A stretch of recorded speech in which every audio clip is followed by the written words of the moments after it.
Alright, today we're reacting to somebody who's literally had us rolling, had my stomach turning upside down. It's time to get our laugh on. Let's go.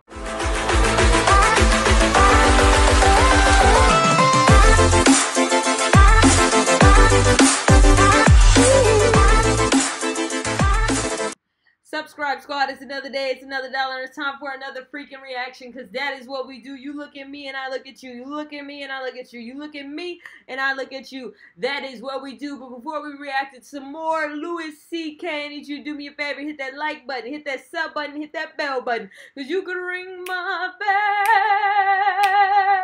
bell, ring my bell, ring it. That way you know every single time, literally every single time that we drop a new video. Not only that, but we had this goal. We were trying to get to 10K subs by the end of the year, and we did it.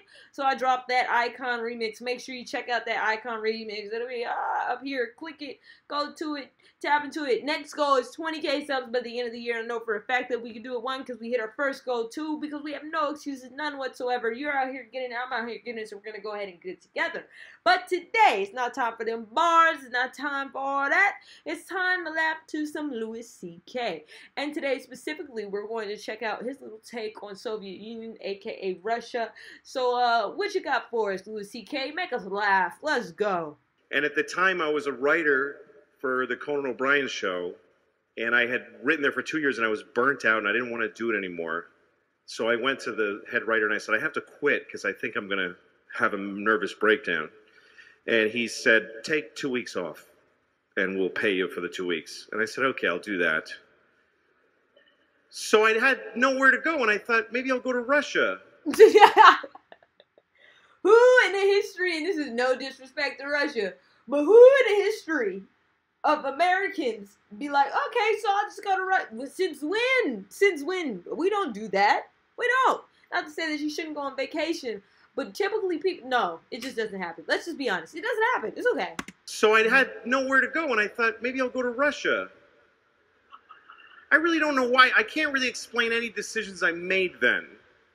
Because I have children now, so you don't have to search when you have children. You're not like, oh, what could I do to enhance my life? You're just sort of compelled to do whatever comes at you at a certain age in life. But I was in my 20s, I had no wife, nothing, I had no girlfriend even. I just was this guy, and I had money from a TV job, and so I just said, I'm going to go to Russia, because when I was a kid, I used to read Russian novels, and I loved them, and I would open all the windows so I would be cold, and I wanted to be cold like that. What the hell? What was wrong with his childhood? Okay. Russian novels, and I loved them, and I would open all the windows so I would be cold, and I wanted to be cold like they were. So I just decided I'm going to go. And also somebody told me that the wall had just come down in the Soviet Union and that Russia was a really crazy place at the time. So I said, I'm going to go there. I speak no Russian. I can't even look at the alphabet and understand what I'm looking at. There's no place more foreign to me than Russia. So I went. I went to Moscow, which is, when you land in Moscow, it's just forest. And there's a city in the middle of just forest. It's terrifying. And as the plane goes down, you're like, no, I didn't want to really do this. Instant regret. Middle of just forest. It's terrifying. And as the plane goes down, you're like, no, I didn't want to really do this. And the whole time there, I couldn't fend for myself. It was already a country that was just broken in pieces. And the weirdest things happened to me there, and they just became normal after a while. Like I was in a restaurant, and a waiter came up to me, not my waiter, and he said, Coca-Cola? And I said, uh-huh. He said, Coca-Cola. And I said, sure. I don't drink Coca-Cola, but I had learned by that point, just do what they're asking you to do. Sure. So he went to the kitchen and he got a Coke in a can, and he handed it to me, and he said, $5. Because only dollars were worth anything there. And I said, okay, on my bill. He said, no, $5, me now. So I gave him $5, and he put on his coat, and he left. He just sold me a Coke on the side. And then they doing side deals in Russia, bro. Oh, wait. he just sold me a Coke on the side and then quit his job. So those are the kind of confusing moments I was having there. And I couldn't talk to anybody, and I was so lonely. It's difficult. I mean, I was alone, and I just sit in the room and go, okay, that was a really fucked up day. I hated that day. And I tried to watch television, and the TV was American shows like Dynasty. And the way they translate, they didn't have, what they did was the sound is a little down, and there's just one man saying all of the dialogue over the whole show. I was there for 2 weeks, and it just was crushingly, I had made no contact with anyone. And then one day I went into the subway. Now, if you've never been to Moscow, the streets in Moscow during the Cold War, they were made wider so that they could have missiles go down the middle of the street. What the hell, bro? I never knew that. That's wild, bro. That's wild. During the Cold War, they were made wider so that they could have missiles go down the middle of the street for the parades. And if you go there, you'll find out, if you go behind the big buildings, they actually tore the buildings off of their foundations and dragged them back. And a lot of the bigger buildings in Moscow, in the back, they're being held up by like bricks. It's really unnerving how unsafe the whole city is. So the streets are very wide, and you can't cross the street on a green light. You'll never make it. So they made tunnels so you can go under, and those are connected to the subway.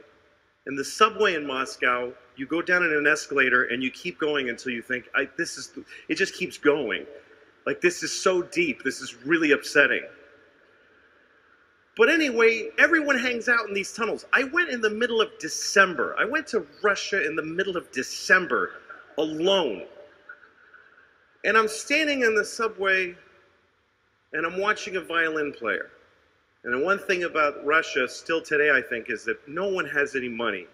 So when you see a guy playing the violin in the subway, he's like the first chair violin for like the Russian Symphony Orchestra. Wow. Because that doesn't pay shit. And at least he can get a few kopecks in the subway. That's wild, bro. It's so crazy to think about how other countries live, though, compared to us. Wow. Because that doesn't pay shit. And at least he can get a few kopecks in the subway. So I'm watching him, and these other people are sitting on the floor, and we're crying. Everybody's crying. Everybody. It's just normal. People are just watching. It sounds depressing, bro. It sounds terrible. Oh my gosh. We're crying. Everybody's crying.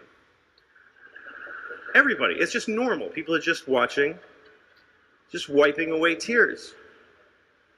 And there's a young fella sitting here, and he looked my age. I was 25 at the time. He looked about 25, and he was tattered and just watching this violin player. And then this group of kids walked by, about 8 children, ranging from 5 to 10 years old, and their faces were dirty, like, you know, like an Oliver Twist, like they were in a play. Like they had rubbed dirt on their face. And they're all wearing men's coats that they're wearing as like you know, from the neck down to the floor. And none of them have sleeves, their hands in their sleeves. Their sleeves are just flopping. They were like street urchin kids. And the coats, it just looked like these men's coats. And you kind of knew all the men who owned those coats are dead. And at least one of these kids killed those guys. This is just so bizarre, though. Like, this is just ridiculous. And at least one of these kids killed those guys. Like, I swear I looked at an 8-year-old's face and thought, he has murdered. And that's what they looked like, just tough little kids. And I'd seen them before in Moscow. They work in groups. The guy sitting below me that I identified with called out to the head kid in the front. I don't speak Russian, so I just knew he was going, he's appealing to him. He needed something. And the kid with his hands in his sleeve looked at him suspiciously and said, like, what the fuck, why, what do you want from me? And the guy went, explaining himself, and he showed that his shoe had come apart. And he showed that his shoe was like a flap, and he showed the kid, and he showed him his shoe. And the kid shrugged and said, like, okay. And the kid's hand appeared from out of the sleeve, and there was a tube of shoe glue in his hand. He didn't rummage for it, it was already there. And he handed it to the guy, and the guy fixed his shoe with the glue, gave it back, and just did. And then the kid from the other, he took his other hand had a paper bag, and he put the glue in, and he huffed it, and his eyes rolled back, and he got high. And then the group kept going, and I couldn't believe what I just saw. That the misery in this country at that time was so calculable and so predictable that this guy thought, my shoe's broken. Oh, there's a child. He's sure to have some glue in his hand because the state of our nation is so wretched. And I looked, and he looked at me, and I was startled, and then he laughed, and I laughed. And he's the only person I had any contact with in the whole of the Soviet Union. And I realized this is why I came here, to find out how bad life gets, and that when it's this bad, it's still fucking funny. That's all I got. Thanks. Wow, bro. Mind blown. Like, what in the world? People were living like that. Oh my gosh. People were literally living like that. Like, you think you have that until you watch something like that. Like that. People lived like that. Take a moment and just appreciate the fact that I'm in a building. I have shoes that I don't have to glue together. And I'm not getting high off of shoe glue. Like, just take a moment, wherever it is that you're at right now, and you're watching this video, you're able to breathe, and you have food for the rest of the day. Like, mind blown. You think about our perspective as Americans, but wow, I know that was years ago, but still, the fact that people really live like that, we just forget, because we're so busy in our every single day lives, and our whatever it is our struggle is, that we forget that something just as simple as my shoes don't flap. Like, gotta appreciate life a little bit more. Okay. More Louis C.K. I wasn't even expecting. I was expecting to laugh, and it was funny, don't get me wrong, but it hit me like a whole different way. What else should we react to by him? Other comedians, other funny reactions, songs, whatever. Tap into the comments below. Do me a favor, hit that sub button if you haven't already, and watch another video on the channel. But most importantly, have a good day. And take a deep breath. And be thankful about something today. Alright, I'll catch you next time.